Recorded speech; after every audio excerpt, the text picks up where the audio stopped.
Welcome to Alex Brown Racing's At the Races, a YouTube horse racing show that highlights horse racing around North America, sometimes overseas and sometimes more locally. This is the second episode and it is July 18, Wednesday, July 18. It is a very hot day on the east coast of the United States. To start off this show, talk about some of the sort of defectors, as it were, from the racing scene.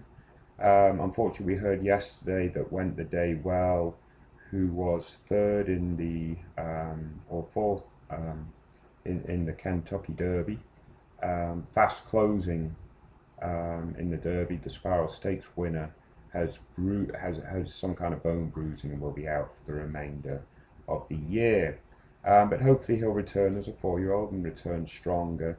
The other big defection from the racing scene is the retirement of the very, very, very fast, very good and very competitive Caleb's Posse, most recently just nosed out by the great Shackelford in the Met Mile. That's probably one of the biggest losses we've had of the year, losing that horse. He was just such a thrilling horse to watch with his late run, which sometimes was timed very well, and unfortunately for the Met Mile he couldn't quite collar Shackelford, although I don't think he would have done if he'd have gotten going any sooner. Nevertheless, Caleb's Posse, great servant of the sport, terrific horse, and he's now been retired from racing. So a big loss to that sort of 7/8 1 mile older horse division that looks so strong this year, and will make things easier for horses like Shackelford.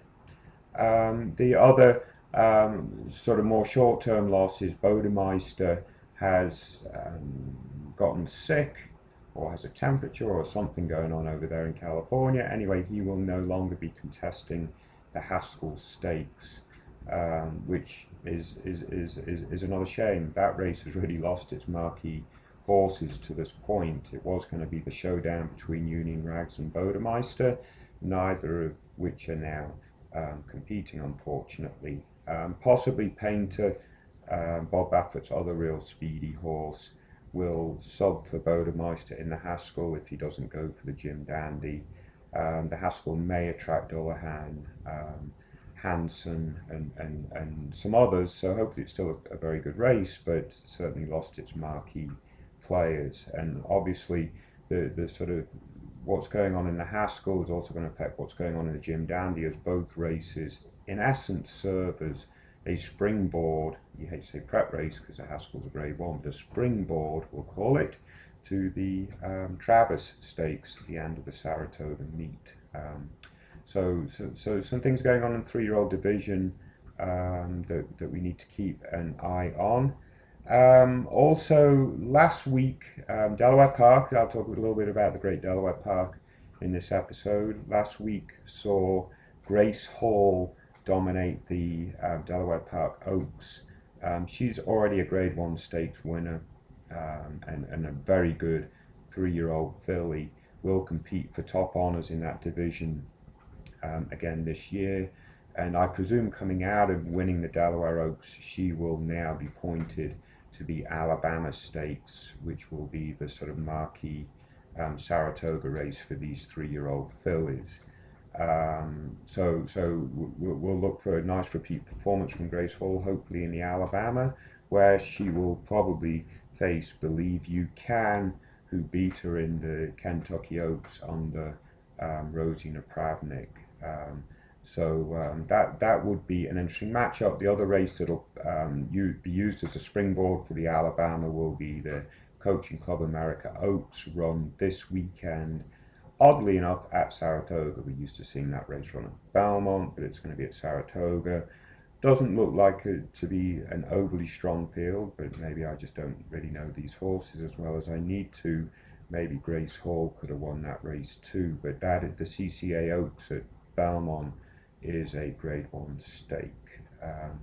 This weekend, some of the stars are coming out. It is Saratoga and it is Del Mar opening up. That's great, but perhaps the couple of the best horses in the country again are running at Delaware Park, which is terrific. It's the Delaware Handicap, and you have a couple of real humdinger horses running in that race, certainly led by the very good Royal Delta, or at least Royal Delta looks like she'll be the post-time favourite for the race, and she's coming off an emphatic win at Churchill Downs, obviously, in her last start. Although the first couple of starts this year probably weren't up to par for a great horse like Royal Delta, but nevertheless she dominated in the Fleur-de-Lis in a Grade 2 and looks to return to that kind of form at Delaware Park on Saturday, but it will not be easy. She's facing Awesome Maria, who actually beat Royal Delta earlier this year.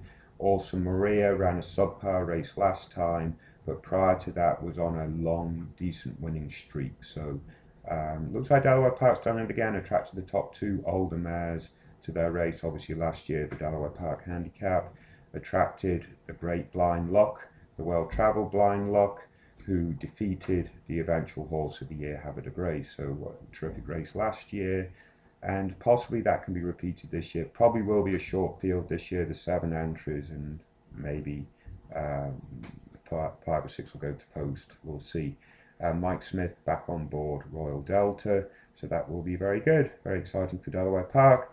On the West Coast, another really good horse is competing, probably the second best older horse right now on the West Coast. If you consider Game On Dude to be the division leader, you have to look at Acclamation as right up there with him. He's riding a 6-race win streak, and he's running in the Eddie Reed. So very exciting to see Acclamation, to see if he can continue that win streak.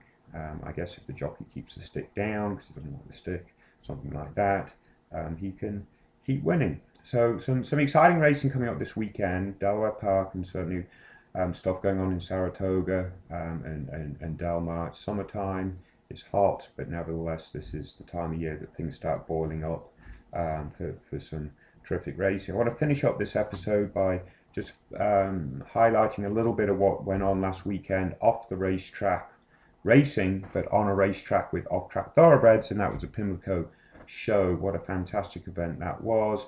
300 horses competing, sort of combined. There were 800 entries, just a mammoth task to put all that together.